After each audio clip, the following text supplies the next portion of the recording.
Hello, just2built here, and last night I finally got around to building the Downtown Diner modular set. Now, you guys know I'm moving soon, so I was like, hey, I started this but never finished it, so let me put some time and effort to actually finish this set that I do love. And since this is too big for a traditional Lego review on my part, let's do a quick review. And first off, we'll start with the front. Love how this diner sign is built. Also love the colors they used for the set. This was when they brought back this color, and they use that a lot throughout the front of the set, especially with this side here, which looks beautiful.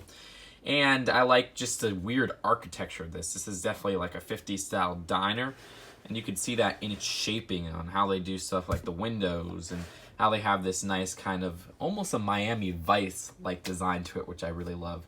Now, to lift up, just like any other modular building, there's about 3 floors, and we just gotta lift up each roof individually. And just take these 2 off. And the second floor is a gym. You can see the staircase just leads to this back area with the door. Another thing I really like is how they built the staircase here. I was like, what the heck are they building with these pieces? And then it led to a staircase, and I'm like, wow, that's actually really cool and unique. Also, look at the back here, which does have a back door. Now, this gym is a pretty cool design. I like how they did the boxing ring here. Nice punching bag as well.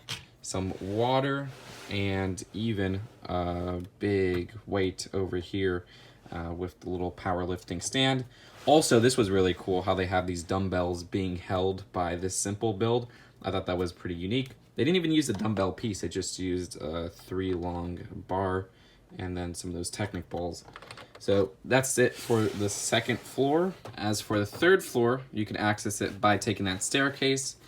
And this is a radio station or recording booth. And this design is actually pretty cool, where they have little things like this Friends record on the wall. Also this 2x2 rock and roll print. And I think I have that from Bricks and Pieces.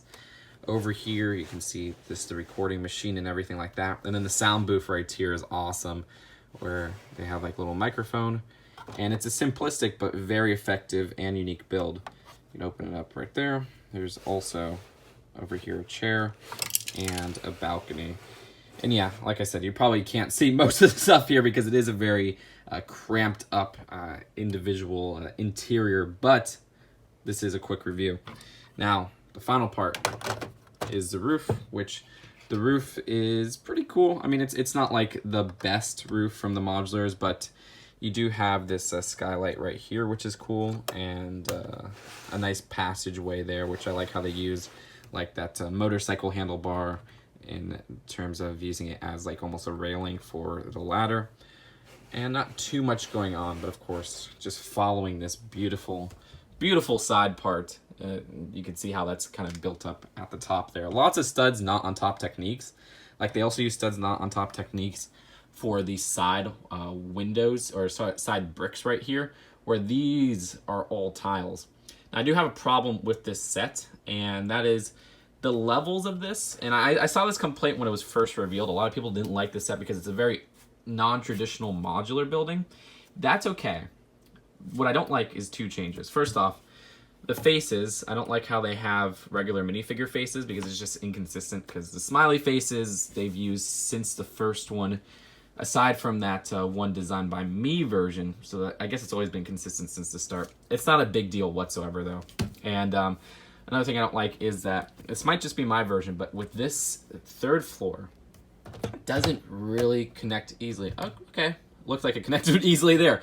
Maybe the problem is fixed, but okay, you can see it right here. There's always this gap on the left side, and I could push it down even more, and if it's not on the left side, it'll start popping up at the right side. So that might be a warping on my own pieces, but that's a little annoying. I hope it wasn't the studs not on top techniques getting in the way of just a traditional build and kind of propping it up a bit, but it just doesn't align perfectly on my copy. Again, I don't know if that's just my problem. There is one last thing. Well, there are the minifigures, which I love this guy. Even if I have a gripe that they didn't have regular smiley faces, this guy's face has been used in other sets since, but it's a hilarious face.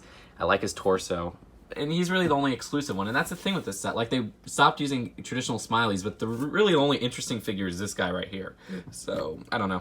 But there's also this car, which I could see the complaints of people saying, okay, they added a car for really no reason.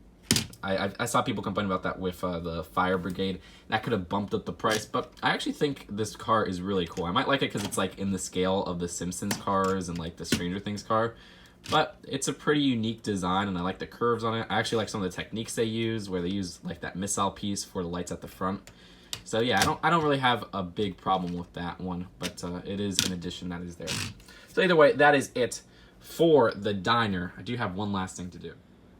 Ah, that looks so much better than that big gray Firehouse HQ just taking up the space there. No, sorry Firehouse HQ fans. I always roast that set and then you guys get mad. But that is it for this just2built. You know, check out that room tour if you haven't to see how it looked with the Firehouse HQ and the rest of this room. But I'll see you guys later. Peace out. Bye.